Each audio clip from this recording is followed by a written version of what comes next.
Hola mga Lods! So for today's video, na-invite tayo ng Tea for Spain.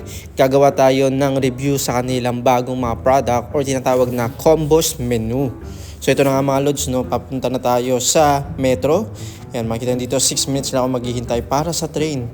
At tignan nyo Lods, ang ganda ng train. Ito yung itsura ng mas makabagong train nila dito sa Spain.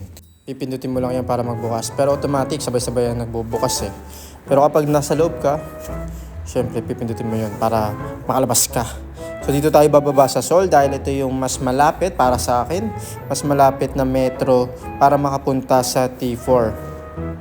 Ito mga Lods, sa mga Pilipino dito sa Spain, kung hindi nyo pa alam yung T4. Ayan. At dito papunta, kapag nakalabas kayo ng Sol, ayan, makikita nyo itong plaza na to. Ayan, Tio Pepe, tapos yung Christmas tree na yan. Dire-diretsuhin nyo lang yan. May KFC sa side. Dire-diretso nyo lang. Okay, makikita nyo na. May madadaanan pa tayong mamayang Museo de Lamon. Ayan. Ito yung area na to, bilihan ng mga souvenirs. Actually malapit yung T4 sa Plaza Mayor. Mamaya papakita ko sa inyo. Ganda nito. Tamang pangregalo. Yan, diretsuhin nyo lang yan. Makikita nyo naman yung Museo del Hamon. Ito naman mga Lods, syempre from the word hamon, puro naman to mga ham. Ito yung mga authentic talaga mga Lods. Legit. May pangregalo din sila. Ayun, nakita nyo yan? Ayan, meron dyang hamon iberico. Lahat yan naka-display na kulay red na yan nasa taas. Puro hamon yan mga Lods. Then may madadaanan din kayong bilihan ng mga turon. Turon ang tawag sa mga ganyan. Turones. Kapag plural. Ayan o. Turon. Dami oh. Bilihan nyo ng mga sweets, Lods. Then dito, yan, mga souvenirs din. Yan, Plaza Mayor kasi. Yan, pag diniretso mo yung Plaza Mayor na yan, Lods. Mamaya, papakita ko sa inyo. Ayan. Ito na sa kaliwa yung T4. Pero papakita ko muna sa inyo yung Plaza Mayor. Ito yung pinaka-landmark para malaman nyo na mas malapit na kayo sa T4. Yan. Ito yung Plaza Mayor. Ayan, merong mga kiosk. Dahil Christmas nga, may mga bilihan ng mga kung ano-ano na pwedeng pang regalo. So, nandito na nga tayo sa T4. Ayan yung address mga Lods.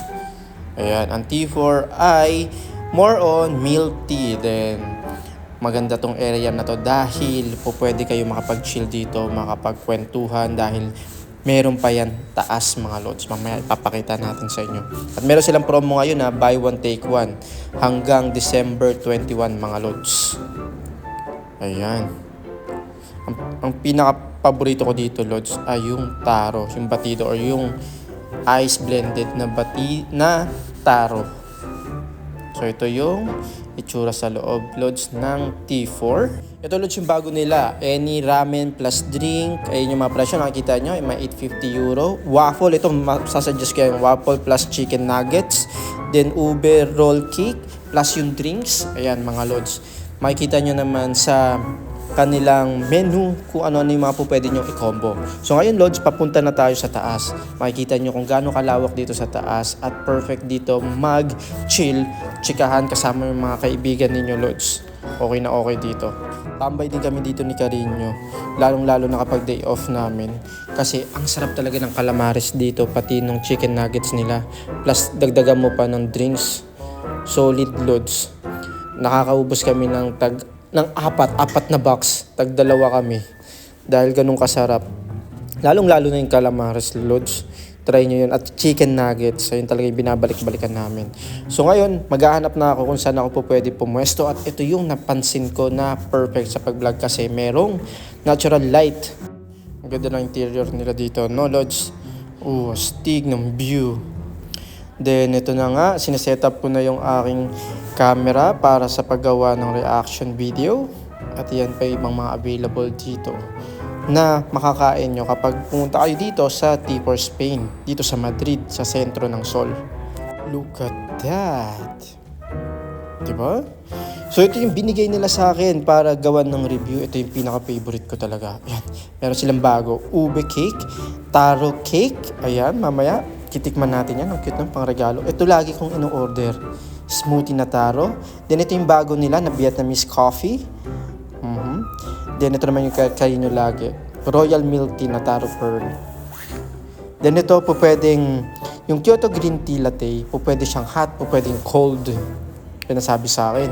Then ito, sa mga mahilig magkaroon ng milk tea with jelly. Nice. Then, ito din yung bago nila.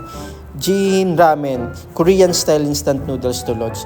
Meron pa pang mga flavor. So, imagine mo, lahat yan binigay sa atin ng T4. Thank you so much, T4. At yan ang gagawa natin ng vlog.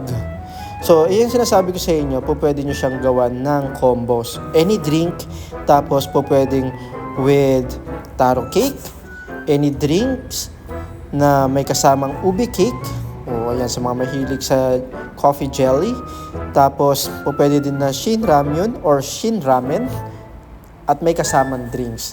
Then sa combo naman, yung waffle with the chicken nuggets. The best yan. Ito dapat matry nyo ito talaga. Yung cute na yan dahil pang regalo. Ang cute-cute niya. Parang ayaw kong kainin dahil pwede siyang ipasalubong. Tapos itong napakalaki talaga na slice ng ube cake. Perfect yan for dessert or for merienda. At ito, napakalaki ng waffle na to. At ang sarap nito, Lods. Nung tikman ko to for the first time. Ang sarap niya. So tara, Lods, tikman na natin. Ito talaga yung marirecommend ko sa inyo mga Lods, yung chicken nuggets nila. Ang sarap. And gaya sinabi ko, kayo mamimili kung anong gusto nyong gawing combo mga Lods. Dahil sa kahan naman or sa cashier, makikita nyo kung ano na yung pwedeng mga gawing combos. Katulad ng mga yan. Ayan. So yung mga Lods, kita nyo naman, dalawang kamay. Ang laki niya. Ang laki ng waffle. At ang sarap talaga, Lods. Perfect siya sa chicken actually. Then meron ako napansin sa waffle na yan. Mamaya papakita ko sa inyo. Nice. Ito ipapakita ko sa inyo yung napansin ko sa waffle na to. Tignan nyo to, Lods. May naka-printed na T4 astig. Personalized, Lods. Then, ito naman yung bago nilang drink na Vietnamese coffee. Ang sabi sa akin, i-shake ko daw muna bago siya inumin. Tara, tikman natin to, Lods. Tikman natin. Patok, Lods. Panalo to. Sa mga mahilig mag-coffee, try nyo tong Vietnamese coffee nila. Sobrang nag-enjoy ako sa kinakain ko, lalo na dito sa waffle, Lods, kasi perfect talaga sa chicken. And then napansin ko, meron pala akong Jin Ramen na merong sabaw na mainit. Mas perfect to lalo. Dahil meron siyang noodles. Ayan. Jin Ramen. O diba, Lods? Nandito na lahat. Meron ng hot noodles, meron ng dessert, meron ng drinks. Punta na kayo dito sa T4 Spain para makapag-merienda at makapag-chill kasama ang barkada, mga Lods. And also, pati na rin ang family. Pwede mo din isawsaw yung waffle dito sa sa sabaw ng ramen. Depende sa trip, Lods. So, ako lang napansin na meron palang chopstick. Hindi ko nagamit. Tatakamin ko muna kayo, Lods, ha. Sarap. Paano ko magat yung model? Sarap. Pang commercial. Now naman, Lods, ito. Yung cute na to. Super cute ako dito sa taro cake na to. Actually, ayoko siya buksan pero kailangan ko siyang gawan ng review dahil gusto ko siyang iregalo, gusto ko siyang ipasalubong sa asawa ko. Pero tara, tikman natin, Lods. Tingnan natin kung anong lasa niya at kung ano yung nasa loob niya. Nice. Kakaiba siyang cake. Napakaliit niya lang. Yung part niya ng cake. Kasi parang napaka-detalye ng pagkakagawa nito, Lods. Kapag kailangan nyo siyang matry. Hatiin natin sa gitna kung anong makikita natin sa loob. Tara. Ayan, mga Lods. Ayun, meron siyang taro filling. So dapat kayo matikman nyo din talaga itong mga Lods. Natitikman natin. Cheers, mga Lods. Sa review ko dito sa taro cake, hindi siya ganun katamis, hindi siya nakakaumay. Perfect yung blend niya kapag pinartneran yun ng milk tea, mga Lods. So tara, kuha pa tayong konti. Gusto ko siya ipasalubong kay Carino kaya konti pa. Perfect. So, pwede na natin itong itira kay Carino. Pasalubong. Balik muna natin sa lalagyan dahil napakakit niya talaga. And now naman, ito, pinakagusto ng mga Pilipino dito sa Madrid, ang ube cake. Yan, ang ube cake kasi nakakapag-ube cake lang yung mga tao dito kapag may mga birthday talaga. Then ngayon, sa T4, meron na silang slice na ube cake. Tikman natin mga lods, tara! Let's try this. Pang-commercial ulit. Pero honestly, ang sarap niya mga lods. Hindi siya ganun katamis at lasang-lasa mo talaga yung ube. Kaya perfecto pang dessert. So hindi ko nga naubos lahat mga lods, kaya naman pinabalot ko na lang sa T4. Maraming salamat dahil sobrang dami niyang pinatikim sa akin at sobrang nabusog ako.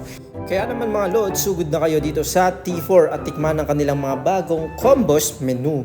Maraming salamat again T4 at maraming salamat lods sa inyong panonood. At meron pa akong takeout para sa asawa ko. Thank you for watching and please don't forget to follow my Facebook page, Lods. Bueno, hasta luego mga lods. Ciao!